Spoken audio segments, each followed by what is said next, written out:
So we are here to spill the tea on foster care. Okay, so I have my questions in front of me. We have our drink, and we are ready to spill the tea. So we have 10 questions to go over today, just to give you guys more of an insight on our lives in foster care. Give you the inside scoop from current foster parents on what our thoughts are, our opinions of foster care. So 10 questions. Buckle up. It's going to be a fun ride.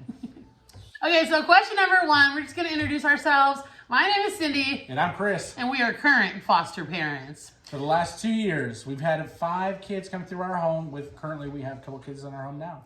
And they have aged from 9 days straight from the hospital to 2 years old.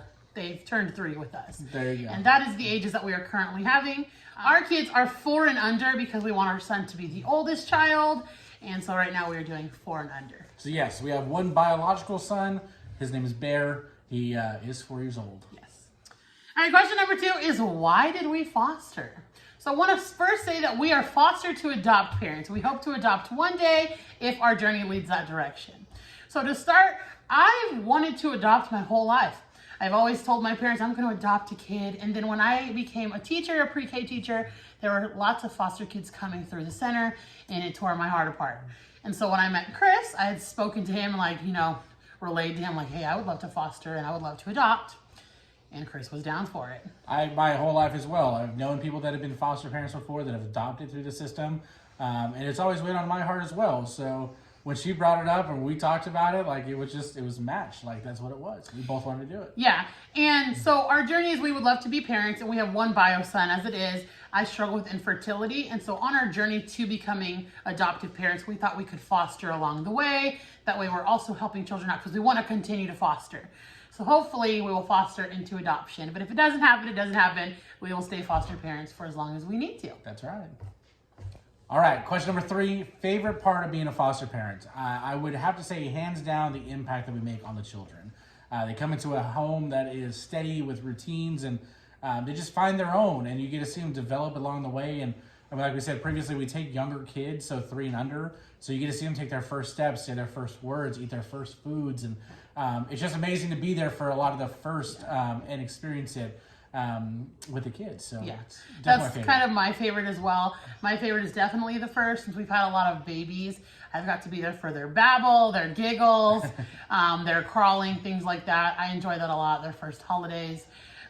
That's my favorite part. Something else that's recently become my favorite part is when a child's going to reunify, getting a connection with their bio parent has been really awesome. Seeing them turn into a better parent has been kind of amazing. And I've made connections with a few of the moms, or a few of the parents, I guess, in general, with some of our kids, and that's been really nice. Alrighty, we are already on number 4. What is something that we wish people knew about our life as foster parents? So for me, it's quite easy. I wish people knew that it's harder than I make it look.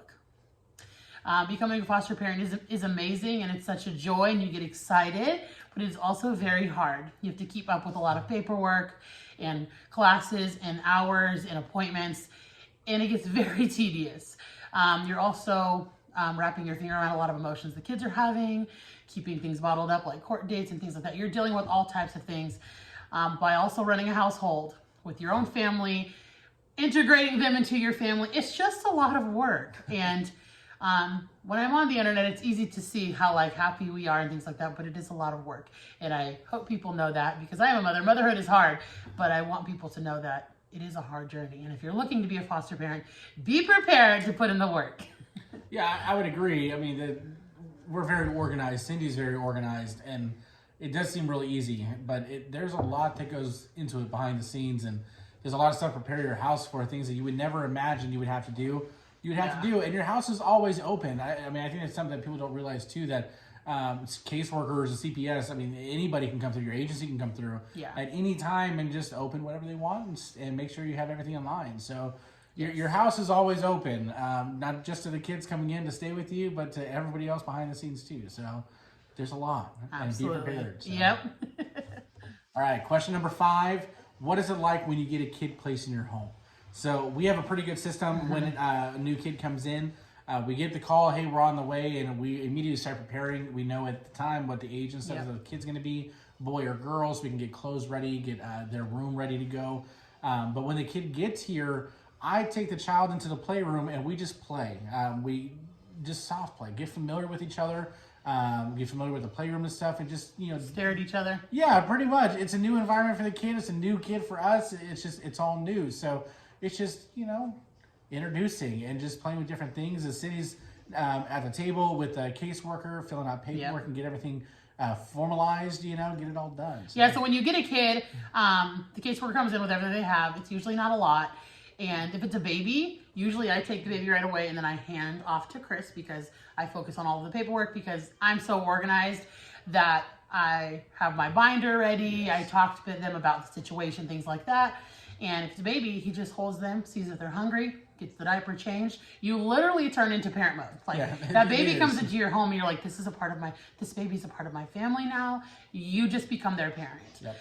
So I do paperwork. It usually takes about 30 to 40 minutes. And then that's really it. But every situation's a little bit different. Depends on the kid. But really, you're just they're taking it in. They're taking their environment in. All right, question number 6. Do we want to adopt? Yes, we do. We do. Our home is open to foster, but if the adoption becomes available, then absolutely we will adopt a child. So yeah. So we're really for reunification if we want the child to go home if the family's doing a great job, but we also are open. We are ready to adopt when we can. That's right. Yes. Easy question. Easy. All right, guys. The question I get every single day since I'm on social media is, can we see your children? Can you post them on social media?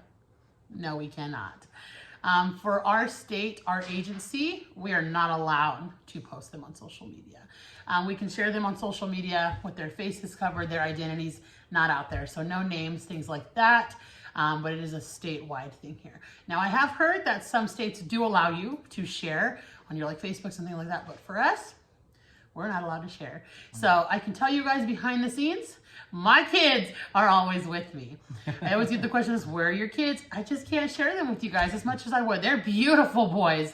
I would love to share them with you, but we cannot. That's it. We're a family. If one's doing it, we're all doing it. So just because you might not see a picture of them or they're not being recorded, trust us. Yep. And right now you can't hear them because they're all in bed. That's right. All right. Question number 8. Is it hard to become a foster parent? Sort of like the question before, like what people don't know about it. Is it hard? No, but is there a lot of stuff that goes into it? Yes. Absolutely. Like I said, your house is an open door. Like you're an open book. If anybody wants to see anything, they can come in and see it. Open anything. Yeah. Everything. There's a lot of things you have to do to prepare your house too, like putting up knives and locking them up, locking up medicine, having an escape plan for your house. I mean, there's the craziest things, like, why do I need it? This is why you need it, because now you're becoming an employee of the state and they can come at any time and make sure that you're prepared and ready to go. Yeah. So it's not necessarily hard because, you just follow the steps. Once you find an agency, they guide you through the whole process, but it's a lot of things you need to do. Yeah. You have to have the fire marshal come out, the home inspector, health inspector. Your agency comes out for like a 6-hour visit. Interviews, background checks, there is a list. Yeah, there's classes, there's in-class training, there's training, personal training, there's a lot. Training on how to hold kids. Correct, and there's consistent training, like there's always stuff going on, and so even though we've been licensed and been open for almost 2 years, we consistently and constantly do more and more training, so it doesn't stop. Once you get approved and your house is open up, don't think you're done, because there's always things that are happening. Always. So. But it's worth it. So. It is, 100%. Is it hard? No. Is it a long process and is it, tedious? Absolutely. Just buckle down and get it done because the reward is worth the work. Yes. All right, another huge question that we get is, how does our son react to the foster children coming and going? So when they get here, he is so excited. He is big brother every day, all day. He says he loves them as soon as they get into our house. He's very helpful. He just kind of turns into a big brother. He does. He loves it. He understands the situation. He knows that they might be here temporarily. And immediately, as soon as they walk through the door, he, like Cindy said, his big brother. Yeah. Now, when we first started fostering, he was 2, and it was a bit harder for him to understand. So when our first child left us, he was emotional. He's like, why are they leaving? We love them. But now that we've had multiple children leave, and we go to visits, and he sees things like that, he understands more that we're their parents for a little while, but they also do have a set of parents who love them, and they will go home one day.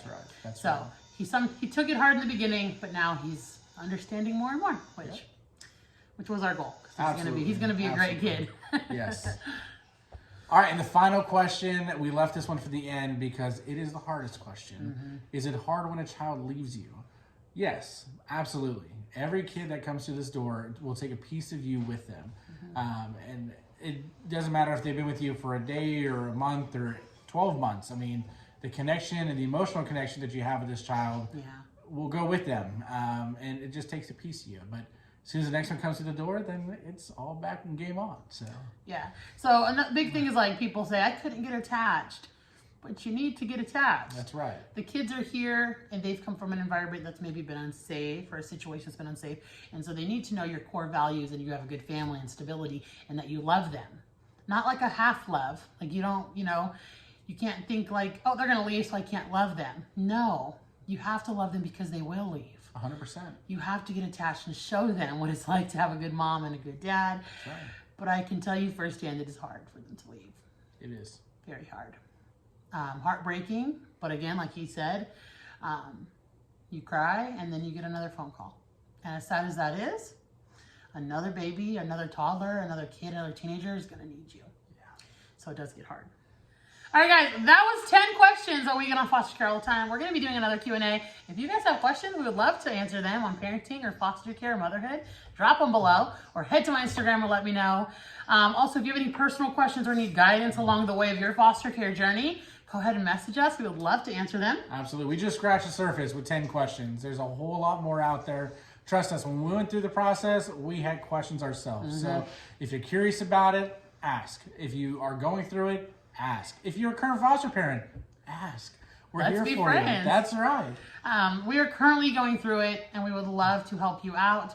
No one knows the foster care system better than a foster parent. That's right. Currently going through it. There you go. But that's it, guys, from us.